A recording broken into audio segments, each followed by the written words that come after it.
રાજુભાઈ કરપડાએ ગઈકાલે આમ આદમી પાર્ટીમાંથી રાજીનામું આપ્યું. એ વાતનું દુઃખ તો છે જ, પણ ગુસ્સો એ વાતનો આવે છે કે એમણે રાજીનામું આપ્યું ને આજે પ્રેસ કોન્ફરન્સ વાર્તા કરી અને આમ આદમી પાર્ટીમાં મનોજ સોરઠિયા, ગોપાલભાઈ ઇટાલિયા વિરુદ્ધ બહુ એને ટિપ્પણીઓ કરી કે ગોપાલ ઇટાલિયા મનોજ સોરઠિયાનું ચાલે છે ને એ આપણને ઉપર પોગાડતા નથી ને એને અમારી ગેમ કરી નાખી ને એ અમને જેલમાં મળવા નહોતા આવતા ને આવી બધી વાતો. ભાઈ રાજુભાઈ, તમે ખુદ એક મોટા નેતા હતા, તમારે કોઈ નેતા મળવા આવવાની તમારી જરૂર જ ક્યાં હતી? તમે ખુદ એક ટોચ લેવલના નેતા હતા.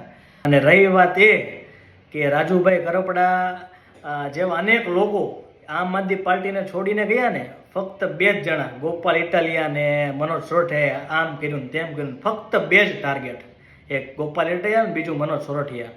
કેમ ખબર છે?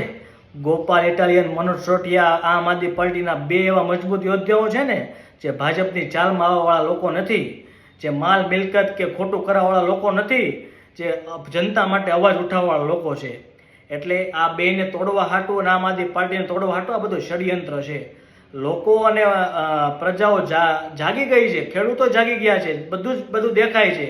તમે એક વસ્તુ નોટિસ કરજો તમે દોસ્તો, રાજુભાઈ કરપડા જેલમાંથી છૂટ્યા ને ત્યારબાદ એને ગોપાલ ઇટાલિયા સાથે પ્રેસ કોન્ફરન્સ વાર્તા કરી. જો એ મળવા જ ન આવ્યો હોય તો ત્યારે એને કહી દેત ને, ભાઈ તમે મળવા નથી આવ્યો, હું તમારાથી નારાજ છું, મને ખેડૂતોની પડી છે એટલે હું રાજીનામું આપું છું. પણ આ એક ગેમ છે. એને કાલે રાજીનામું આપ્યું, આજે એને પ્રેસ કોન્ફરન્સ વાર્તા કરી, ગોપાલ ઇટાલિયા અને મનોજ સોરઠિયાને ફક્ત ટાર્ગેટ કરવામાં આવ્યો અને એના વિરુદ્ધ એને પ્રેસ કોન્ફરન્સ વાર્તા કરી અને આજે તેના કેસની સુનાવણી હતી. તમે આ બધું જ જોવે છે. પ્રજા અને ખેડૂતો બહુ જાગૃત થઈ ગયા છે.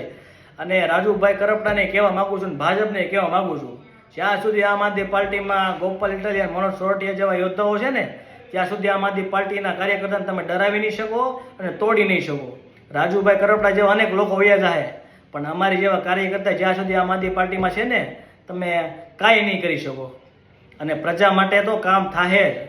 પ્રજા માટે અવાજે ઉઠાવા હે. પ્રજાના કામ નહીં જાય એટલે અવાજે ઉઠાવા હે. એટલે અમને આમ આદમી પાર્ટીમાં રહેવાનો અમને ગર્વ છે અને અમે કહેવા માગીએ છીએ કે તમે રાજુભાઈને તોડી શકશો, પણ અમારા જેવા કાર્યકર્તાને નહીં તોડી શકો. મારો વિડીયો સાચો લાગ્યો ને દોસ્તો તો શેર કરજો અને જાગૃત થજો, પોતાનો આત્મા જગાડજો. અને બધું જ લોકોને હવે સમજી ગયા છે, પણ આ વિડીયો શેર કરીને પોતાનો આત્મા જગાડજો દોસ્તો. જય હિન્દ.